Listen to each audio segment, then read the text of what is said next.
Quando as potências coloniais conquistam o território, geralmente fica separado das terras da metrópole. A Índia fazia parte do Império Britânico, mas não fazia parte da Grã-Bretanha. As Filipinas faziam parte do Império Espanhol, mas não da Espanha. Mas quando os franceses conquistaram a Argélia, era muito tempo até que foi incorporada à França propriamente dita, não como uma colônia, mas tanto quanto a Normanda ou a Córcega. E dado o quão irregular isso era, porque a França fez isso? Porque a Argélia era uma parte da própria França e não uma colônia a partir de 1827.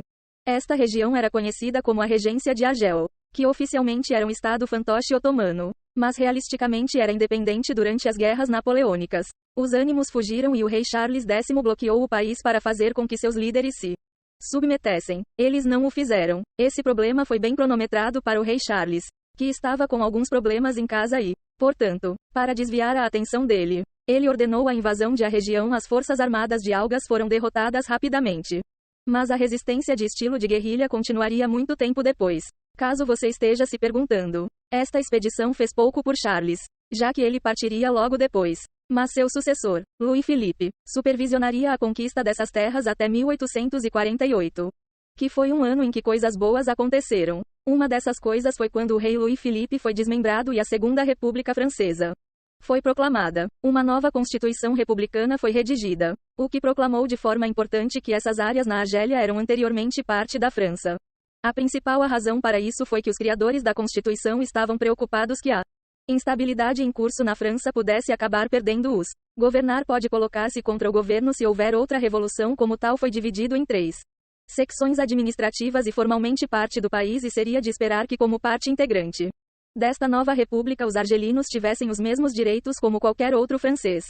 Mas curiosidade não. Apesar de fazer parte da França, a cidadania adequada foi reservada para 2 grupos: os chamados Pai de Moïste, os descendentes de colonos franceses e europeus, e, em 1870, depois que Napoleão II reformou o governo, a população judaica nativa da Argélia. Havia 2 razões para o primeiro: era dinheiro, já que se esperava que os judeus argelinos pagassem impostos para financiar coisas como guerras contra a Prússia, e o segundo, ao tornar centenas de milhares de argelinos franceses, ele cometeu o erro de preservar o domínio francês, o que significa que haveria aliados se as coisas acontecessem. Ficou interessante. Os muçulmanos da Argélia não ganharam nada e foram considerados apenas súditos franceses e, em geral, foram tratados exatamente da mesma forma que os nativos em qualquer outra colônia francesa, como nos vizinhos Tinier ou Marrocos.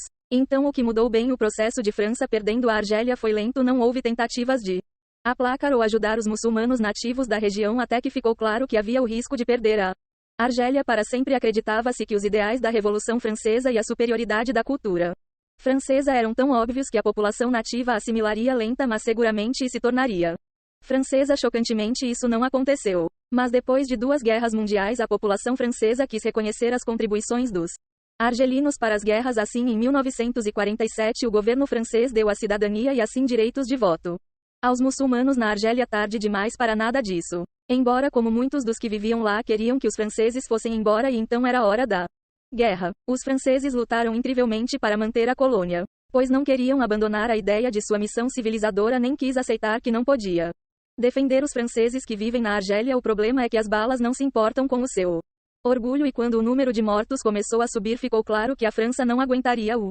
território. Numerosos governos caíram sobre a questão e no final foi apenas Charles de Gaulle cujo prestígio lhe permitiu admitir a derrota e manter qualquer popularidade que a posição da Argélia como parte formal da França chegou ao fim. Espero que tenham gostado deste episódio e obrigado.